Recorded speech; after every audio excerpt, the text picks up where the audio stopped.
आपका thunder news में। मैं दीपक वर्मा।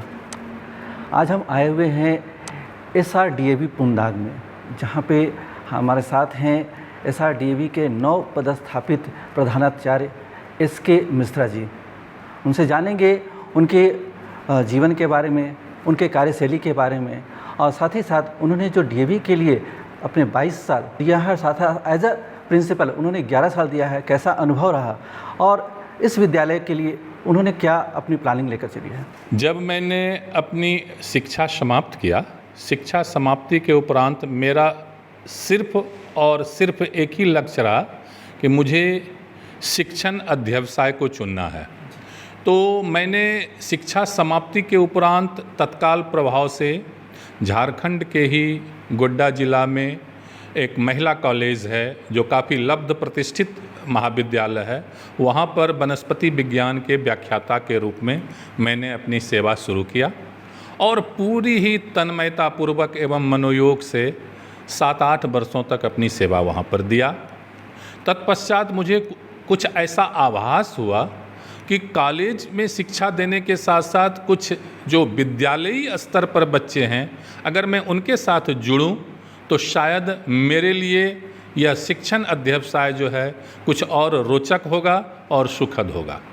तो सन 1999 में मैं DAV परिवार से जुड़ा और मेरा सिर्फ और सिर्फ एक ही मूल मंत्र रहा, अहर्निशम सेवामहे का।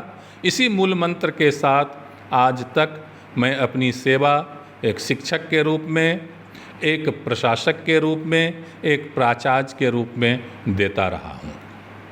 DAV स्कूल का सर अनुभव कैसा रहा आपको? इतने सालों से DAV में आप DAV परिवार से मैंने जो कुछ भी सीखा है वह उसका ऋण मैं शायद न चुका पाऊँ। क्यों? मेरे लिए बिल्कुल ही यह एक नया अनुभव रहा कि DAV में जब मैं आया तो कॉलेज में पठन पाठन की जो पद्धति थी और DAV में जो पठन पाठन की पद्धति मैंने देखा वह मेरे लिए काफ़ी सुखद रहा। न सिर्फ यहाँ पर मैंने बच्चों को किताबी ज्ञान देना सीखा, अपितु व्यवहारिक ज्ञान देने की भी विधा मैंने यहाँ पर हासिल किया। और जैसा कि आपको मालूम है कि हमारे DAV परिवार में आज के दिनों में लगभग 1000 शिक्षण संस्थाएं हैं, जहाँ पर लाखों बच्चे सुबह की शुरुआत गायत्री मंत्र के साथ करते हैं। तो न सिर्फ हम किताबी ज्ञान देते हैं बल्कि संस्कारगत शिक्षा भी DAV में प्रदान किया जाता है, जिसका बड़ा ही रोचक अनुभव DAV में मेरे लिए रहा है इन आज तक के दिनों तक जो है सो। सर, इससे पहले आप DAV देवघर में थे और उससे पहले आप DAV नंदराज में थे, तो एज ए प्रिंसिपल वहाँ पे और यहाँ पे क्या आपको बदलाव लग रहा है? थोड़ा सा मैं को सुधार करना चाहूँगा। DAV देवघर में इसके पहले मैं था। DAV देवघर के पहले मैं निर्जा सहाय DAV रांची में बतौर प्राचार्य कार्यरत था।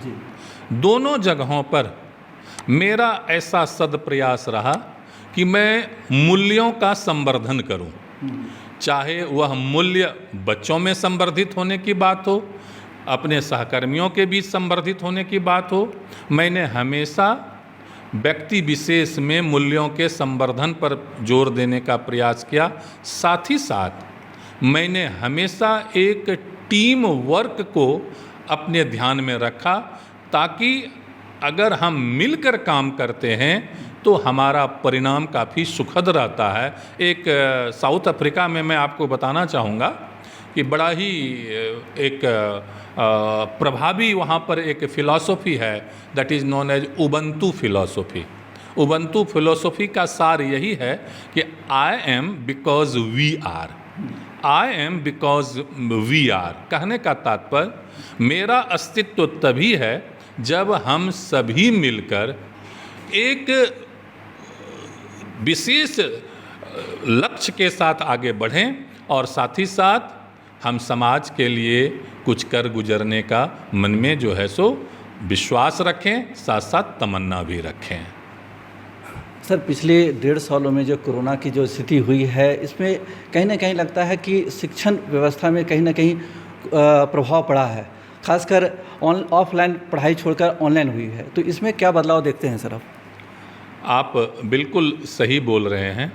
जब हम आभासी शिक्षण की बात करते हैं तो यह शिक्षण न सिर्फ बच्चों के लिए बल्कि हम शिक्षकों के लिए भी काफ़ी नया अनुभव था और हमने इस आभासी शिक्षण प्रणाली से बहुत कुछ सीखा भी। तरह तरह की विधाओं को हम लोगों ने उपयोग करना सीखा। शिक्षकों ने जिस तरह से अपने आप को इस शिक्षण प्रणाली से जोड़ा, वाकई वह काबिले तारीफ़ है।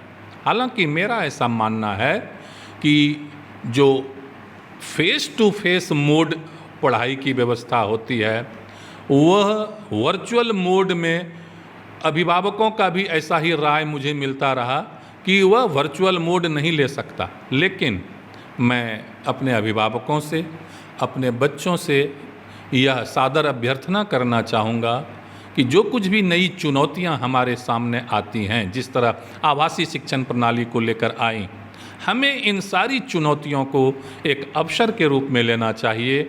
और न सिर्फ हमारे शिक्षकों ने बल्कि बच्चों ने भी इसको एक अवसर के रूप में लिया। और आज मुझे यह कहते हुए बड़ा फ़ख्र महसूस हो रहा है कि हमारे बच्चे और शिक्षक दोनों इस व्यवस्था में अपने आप को पूरी तरह ढाल चुके हैं। सर, अभी कुछ दिनों से देखा जा रहा है कि झारखंड अभिभावक संघ के द्वारा कई निजी स्कूलों की शुल्क वृद्धि, मासिक शुल्क के साथ विद्यालय के अन्य शुल्क भी लिए जा रहे हैं, साथ साथ वार्षिक शुल्क भी लिया जा रहा है। तो इसे देखकर आप क्या कहेंगे, इसमें क्या मानते हैं सर? देखिए, जहाँ तक शुल्क वृद्धि का प्रश्न है, यह विद्यालय की जो अपनी विद्यालय प्रबंधन समिति होती है वह पूरे वर्षों का आय व्यय का लेखा जोखा अपना तैयार करता है। लेकिन मेरा ऐसा मानना है कि डीएवी परिवार में किसी भी विद्यालय में कुछ इस तरह की बातें नहीं होती जिसमें या तो सरकार की तरफ से जो आदेश आया हो, चाहे डीएवी प्रबंधन की तरफ से जो आदेश आया हो, उसका कहीं ना कहीं उल्लंघन होता हो। हम लोग यही प्रयास करते हैं कि जितने में विद्यालय सुचारू रूप से चल सके उतना ही फीस अभिभावकों से लिया जाए। साथ ही साथ मैं अभिभावकों से भी यह निवेदन करना चाहूँगा कि विद्यालय में जाकर विद्यालय की जो प्रबंधन समिति है उसके साथ विचार विमर्श करें। साथ ही साथ वस्तु स्थिति जरूर जानने का प्रयास करें कि किस रूप में फीस का निर्धारण हो तथा फीस की वसूली किस रूप में हो, ताकि विद्यालय भी चल सके और बच्चों को भी गुणवत्तापूर्वक शिक्षा दी जा सके। अखबारों के माध्यम से एक हमें जानकारी मिली है सर कि झारखंड के 221 ऐसे निजी विद्यालय हैं जो बंद हो चुके हैं। नेचुरली बंद होने के कारण कई शिक्षक भी बेरोजगार हो गए हैं। इसको लेकर आप क्या कहेंगे सर? देखिए, वह तो विद्यालय की अपनी आंतरिक व्यवस्था होती है कि किस तरह से विद्यालय को चला रहे थे। हाँ, अगर शिक्षक बेरोजगारी के कगार पर आ गए हैं तो मेरी संवेदना उन शिक्षकों के प्रति है और उनसे मैं यही नम्र निवेदन करता हूं कि यह डार्क क्लाउड जो है, ये काले बादल छटेंगे, फिर सुनहरे दिन आएंगे। थोड़े धैर्य एवं संयम की ज़रूरत है। क्या कार्य योजना है सर, और इस विद्यालय के लिए आप क्या सोच के चले? सर्वप्रथम तो मैं विद्यालय प्रबंधन समिति के अध्यक्ष श्री पी आर्या साहब, हमारे सहायक क्षेत्रीय पदाधिकारी श्री मनोज कुमार सिन्हा साहब, विद्यालय प्रबंधन समिति के तमाम मानद सदस्यगणों का मैं आभार प्रकट करना चाहता हूं। हमारे मैनेजर विद्यालय के श्री VK पांडे साहब, सबों का, तमाम व्यक्तियों का मैं आभार प्रकट करना चाहता हूं। और मैं यह आशा करता हूं कि उनके मार्ग निर्देशन में विद्यालय चहुमुखी विकास करेगा, बच्चों को गुणवत्तापूर्वक शिक्षा दी जाएगी, साथ साथ संस्कारगत शिक्षा भी देने का हम सभी सफल प्रयास करेंगे, ताकि बच्चे जब इस विद्यालय से पढ़कर निकलें तो वह देश का एक सफल नागरिक बन सकें। मेरी शुभकामना सभी बच्चों के, अभिभावकों के एवं शिक्षकों के साथ है। अभी हमारे साथ बात कर रहे थे SRDAV के नव पदस्थापित प्रधानाचार्य SK मिश्रा से। जिनसे हमने कई तरह के सवाल पूछे और सभी सवालों का उन्होंने बड़ी शालीनता से सहज से जवाब दिया। उन्होंने बताया कि विद्यालय में प्रधानाचार्य और शिक्षक के बीच में एक तालमेल होना चाहिए और अगर तालमेल बनाकर चलते हैं तो अध्ययन और अध्यापन दोनों ही सही तरीके से चलते हैं। जहाँ तक पिछले 1.5 सालों में कोरोना के कारण जो अध्ययन प्रभावित हुई है उसको कहीं ना कहीं फिर से सुधारा जा सकता है, क्योंकि ये काली घटा छाई है तो फिर से उजाला आएगा और हमें इस जो हमारे आपदा आई है उसे अवसर में बदलने के लिए हमेशा सचेत रहना चाहिए।